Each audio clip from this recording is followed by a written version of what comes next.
Pozivam sve na karneval. Pozivam na karneval. Kako bi mi to bili ljudi? Da vas čujem!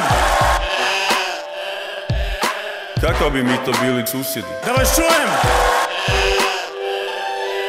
Kako bi ja bio predsjednik na samom rubu egzistencije? To ćemo ukinuti, to mogu danas objaviti. Glas hrvatske sirotinje neće nam biti teško platiti. Već prvih dana i to ćemo napraviti.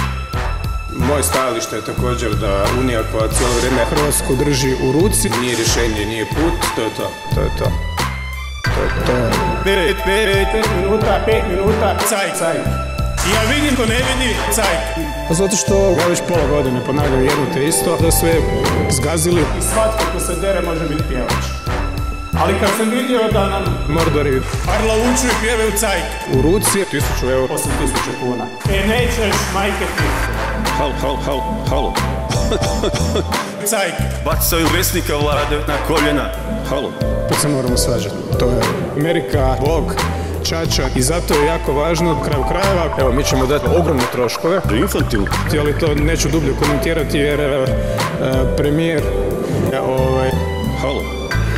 Dakle, nije, premijer nije šaka banknota.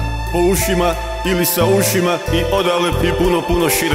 Bilo bi, to su dragi prijatelji, to su naši prijatelji. Jer mi želimo Hrvatsku u kojoj bogati imaju sve više, a siromašni sve manje i manje. Kako je kako da kažem, Iskoristiti informacije za budućnost nacije, svečanost demokracije, no, pored vas političari biraju umjesto vas.